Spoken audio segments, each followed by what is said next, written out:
everyone is worthy of love, you know. And in my experience, I've come into encounters with people who don't feel worthy of love, loving themselves or being loved from the outside world, you know, and then they try to find their worth in other ways or in some unhealthy habits.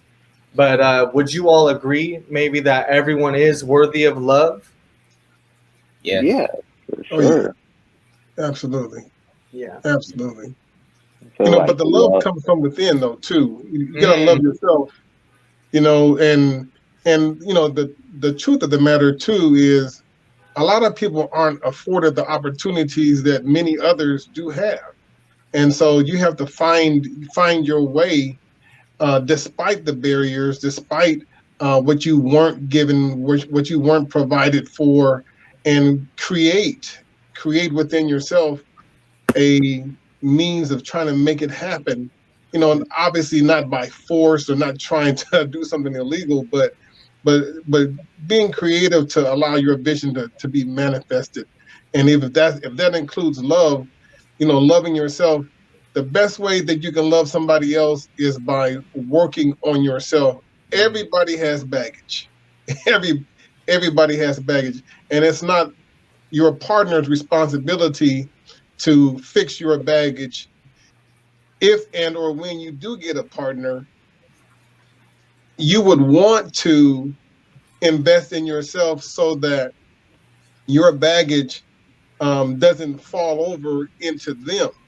So that's an investment in your self-worth and trying to be better. Again, nobody's perfect.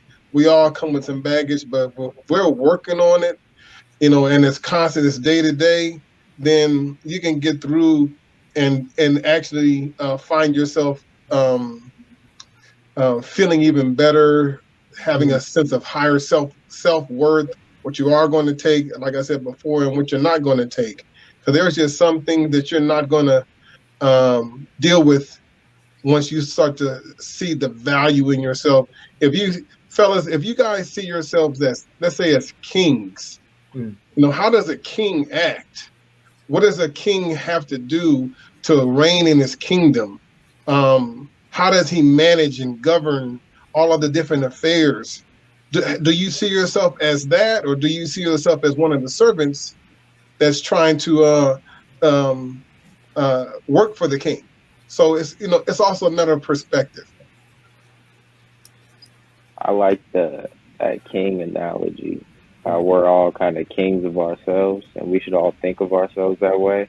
Because when you're when you're the king of something, you're responsible, and you're responsible for yourself. You have to take care of yourself and make sure that you're making responsible decisions. And when you know your worth, you start treating yourself like a king, then you make better decisions and you're able to move forward in life.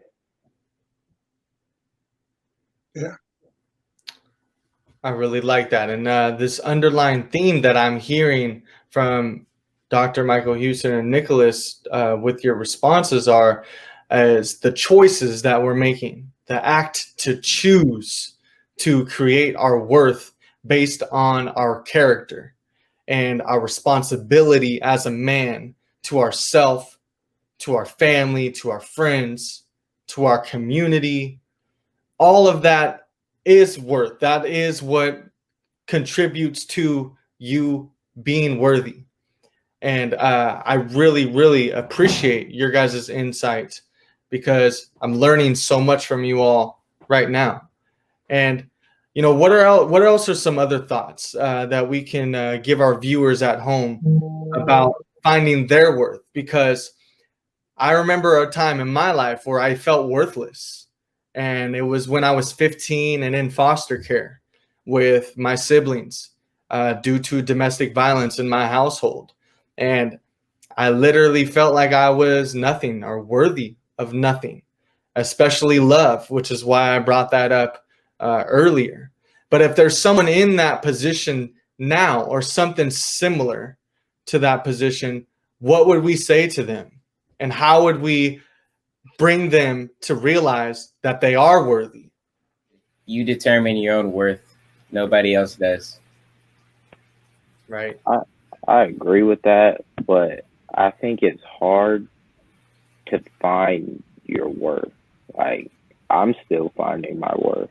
Mm. I'm still growing, maturing, and I think finding your worth really has to do with like understanding yourself.